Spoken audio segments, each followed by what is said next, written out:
Mirsarai Durgapur union পাল গ্রামে এসেছি আমরা। তা পাল গ্রামে আমরা আজকে কথা বলবো মোহাম্মদ সাইফুল ইসলাম ভাইয়ের সাথে কথা বলবো। উনি দীর্ঘদিন ধরে কৃষি খামারের সাথে জড়িত আছে। তো আজকে ওনার সাথে কথা বলার চেষ্টা করব। আজকে ওনার যে শীতের যে সিজনে যে সবজিগুলো চাষ করা হয় সেই সবজির প্রসেসিং চলতেছে বীজের। এই চারাগুলো উনি কি দামে কিভাবে উনি মানে শুরু থেকে শেষ পর্যন্ত বাজারজাত করা পর্যন্ত উনি কত টাকায় বেচেছে এবং কস্টিং কেমন কি এই নিয়ে থাকছে বিস্তারিত। আসুন।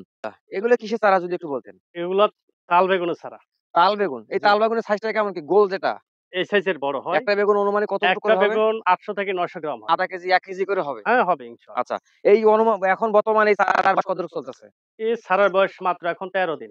25 দিন ২৫ দিন বয়স হইলে দেখা বাজারজাত যাচ্ছে করা এটা কি হবে। অনুমানিক সাইজ কি ৫ থেকে ৭ ইঞ্চি মানে লম্বা হবে না কেমন? এই যে মাথা করা আছে, যে গলি করা আছে, এটার মানে প্রসেসিং টা কি যদি বলতেন, নামটা কি? এই জাটার নাম হচ্ছে বিউটিফুল। আচ্ছা। এই যে পাশাপাশি দেখতেছি এই যে কান্দি করার মতন, হুম। এইটা কি বলে আপনাদের এই মিরেশ্বরী এলাকাতে? এগুলা হ্যাঁ, হ্যাঁ, হ্যাঁ। সারি থেকে সারি, আচ্ছা। এগুলা পানি শেষ মানে পানি ক্লিয়ারের জন্য। ও আর আচ্ছা, এটা মানে হচ্ছে আইন, হ্যাঁ, এই যে পানিটা উপরে না লাগার জন্য? না লাগার ও জন্য। পানিতে আচ্ছা, চারা যদি পানির জমি থাকে সেক্ষেত্রে আচ্ছা। জিমে মারা যাবে। ওইখানে ব্লাস্ট রোগ আক্রমণ করবে। আচ্ছা, সেক্ষেত্রে এই আপনার আর কি চারা আছে যদি একটু বলতেন? ফকিনার একটা ওইদিকে যাই। আছে আপনার এদিকে বাও। আসতেছি। এগুলো কি একই জাত নাকি আলাদা, আলাদা জাত? আলাদা জাত। ওইটা এ কি জাতের, এইটা কি এটা জাতের? বিউটিফুল, আচ্ছা। এটা বিউটিফুল 2 আর এটা হচ্ছে বাহুবলী। আচ্ছা, বিউটিফুল যে আমাদের যে দেখা যাচ্ছে এগুলো টমেটো এগুলো লম্বা পাওয়া যায়। হ্যাঁ, লম্বা। আর এগুলো হচ্ছে গোল। জি। তা সেটার কোনটা জাত কেমন কি? এখানে এটা হইছে ১৩৫ গ্রাম ওজন আচ্ছা। প্রতিটা একটা টমেটোর। একটা গড়ে, হ্যাঁ। আচ্ছা, এটা হইছে ১৫০ গ্রাম। আচ্ছা। একটা টমেটো? হ্যাঁ, হ্যাঁ, আচ্ছা। হ্যাঁ। দেখা যায় আমাদের বিভিন্ন রকমের কালারের টমেটো দেখা যায়। হুম, অনেকে বেচে সবুজ, হুম, অনেকে বেচে লাল। হুম। তো এইগুলা কোন জাতের কেমন কি?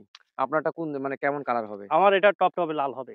পুরা লাল হবে? হ্যাঁ, পুরা লাল আচ্ছা, হবে। পাশাপাশি দেখতেছি এই যে আপনার একটা খ্যার দেওয়া আছে হুম। মানে ঢাকানো, এটা কি লাগানো হয়েছে? ওইখানেও বীজতলা রেডি করছি। এখানে বীজ লাগাইছেন? হ্যাঁ, এখনো গাজে লাগাইছি। নাই? না, হয়েছে। মানে অঙ্কুরিত হইছে হ্যাঁ, কিন্তু হ্যাঁ, দেখা হ্যাঁ। ওই যে দেখা যাচ্ছে দেখতেছেন। এইতো, এইতো, এইতো। এটা হ্যাঁ। কি বেশি, এটা কিসের এটা বীজ? বেগুন, গ্রিন বল।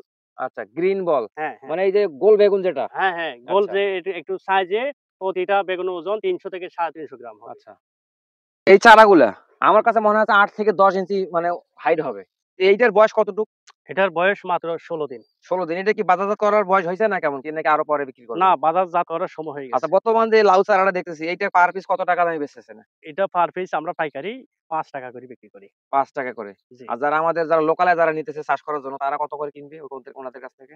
তাদের উনাদের থেকে প্রতিটা পিস ৳৮ করে কিনবে। ৳৮ সাদা, একটা দেখা যাচ্ছে সবুজ। হ্যাঁ, এটা অনেকগুলো লম্বা, অনেকগুলো গোল। এটা এটা কালো জাতের লম্বাটা। এটার আচ্ছা। জাতের নাম হচ্ছে মেরিনা।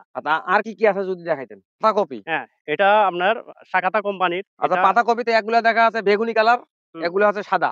এটা আপনার এটা কোন এটা জাত? এটা হচ্ছে সবুজটা? এটা হচ্ছে গ্রিন কালার। গ্রিনটা? হ্যাঁ, আচ্ছা, আচ্ছা। গ্রিনটা। তবে এগুলো কি দেখা আছে চারা মানে পিস হিসাবে তো বিক্রি করা হবে। হ্যাঁ, হ্যাঁ। এইটা কতটুকু এখন বর্তমান কতটুকু বয়স চলতেছে? এটার বয়স এখন মাত্র ১৪ দিন। ১৪ দিন বয়স। এটা হুম। লাস্ট কতদিন পরে বিক্রি হবে? এটা ২৫ দিন পরে সেল দেওয়া হবে। ২৫ দিন পরে। জি। আচ্ছা, আমরা দেখতেছি এই যে কপি চারাগুলার ওইখান থেকে এখানে বড় সাইজটা দেখতেছি। হুম। এগুলো কি এখন কি বাজারজাত করা হচ্ছে না কেমন কি? হ্যাঁ, এখন বাজারজাত করা হচ্ছে মার্কেটে। মানুষের জমি আবহাওয়ার কারণে জমি আচ্ছা। শুকানো, এজন্য চারাগুলা বড় হয়ে গেছে। আচ্ছা, সরমান আমরা জানতে চাচ্ছিলাম যে এখন যে দেখা আছে এই মাসটা চলতেছে, এখন কি সবজি চারা লাগানোর কি এখন মানে সেজনটা কি ভরপুর সেজন নাকি আরো পরে সেজনটা আসবে? না, এখন থেকে ফুল সিজন। আচ্ছা, তবে এখন সবজি ওয়েদারের অবস্থার কারণে আচ্ছা। জমি সইতে পারেন না। কৃষকেরা ভোগান্তি পড়ছে। সেইজন্য চারাগুলা সেল কম তাতে হচ্ছে। কি মরিচের চারা যদি একটু বলতেন? এই জাতটার নাম হইছে বিজলি প্লাস 2020। বিজলি বললেন যে এটা বিজলি বলার কারণটা কি? অর্থটা কি? বিজলি মনে করছেন ধরা বিজলিকের মতন। এটা কি যেমন পাতার চেয়েও মরিচটা ধরা বেশি। আচ্ছা, পাতার থেকে মরিচ হবে বেশি। হ্যাঁ, এইটা মরিচের ঝাল কেমন? অনেকগুলো মরিচ আছে দেখি ঝাল কম কিন্তু কালারফুল। এটার জাত মনে করা যে কালার একদম গ্রিন হ্যাঁ। আর জাল প্রচন্ড জাল। আচ্ছা, আচ্ছা। হ্যাঁ। তা আমাদের অনেকে বলে গ্রামগঞ্জে কারেন্ট মরিচ। হুম। সেইটা কি কারেন্ট মরিচ? সেইটার তুলনায় কি এটা কি আরো বেশি ঝাল হবে এটা নাকি ওই আরো কারেন্ট মরিচের এই মতন? কারেন্টের চেয়ে এটা আরো ভালো হবে। এইটা কি বাজারজাত করার কি অতিক্রম সময় কি অতিক্রম হয়েছে না কেমন কি? এটা বাজারের সময়টা, হ্যাঁ, অতি গরম হয়েছে বৃষ্টির কারণে। আচ্ছা। যাতে জমিগুলা সময় মতো পরিবর্তন করতেছে না। কৃষকের আশায় দেখা যাচ্ছে এটা চাষ করা হয়েছিল। জি, কৃষকেরা জমি অতি তাড়াতাড়ি প্রসেসিং না করার কারণে আপনার এটা ড্যামেজ। ড্যামারেজ, হ্যাঁ। তাতে এই জায়গাটাতে আপনার যে পালা হয়েছে এটাতে হুম। কত টাকা লস গেছে অনুমানিক? এরকম আমার ৬ টা বিডে প্রায় ৪০,০০০ টাকা ড্যামারেজ। আমি নিজামুদ্দিন, উপসহকারী কৃষি অফিসার, দুর্গাপুর ইউনিয়নে কর্মরত। আ আমি মূলত এই আমাদের আজকে সাইফুল ভাইয়ের বীজতলায় আসছি। উনি প্রায় ১ একর জমিতে বিভিন্ন ধরনের শীতকালীন শাকসবজির চারা উৎপাদন করছে। হ্যাঁ? তার মধ্যে ফুলকপি, বাঁধাকপি, টমেটো, বেগুন, মরিচ, হ্যাঁ? লাউ, মিষ্টি কুমড়া ইত্যাদি। আমরা মূলত কৃষকদেরকে যে বিষয়ে পরামর্শ দিয়ে থাকি, আপনারা এই বীজতলা তৈরি করার সময় বীজতলার এই মাটি শোধন, কিভাবে করে করা যায় এবং বীজ যেটা উনারা নেয় বাজার থেকে কিনে আনে বা উনাদের যেটা থাকে, বীজটাকে কিভাবে শোধন করে লাগানোর জন্য পরামর্শ দিয়ে থাকি।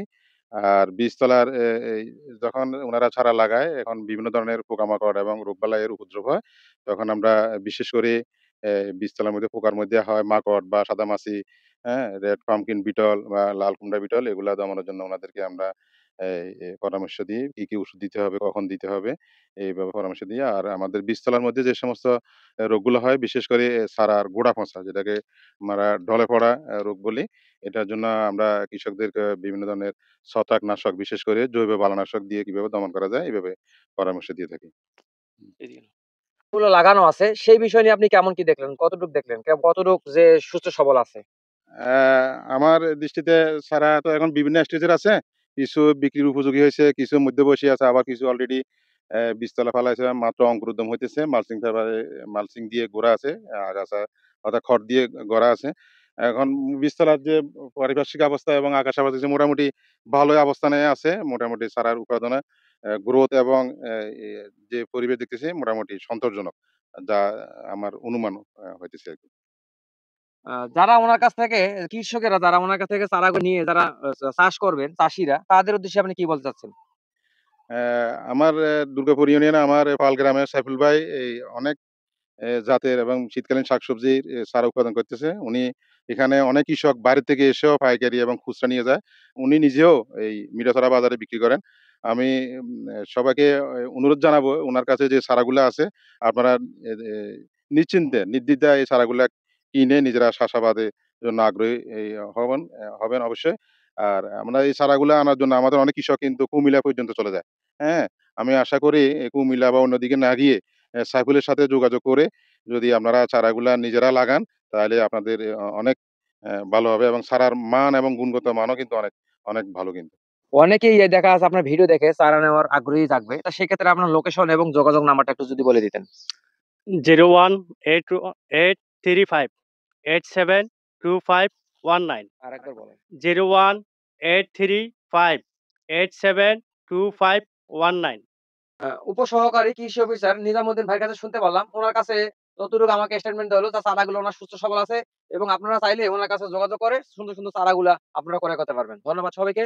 শরীফুল ইসলাম শরীফ, সবার টিভি।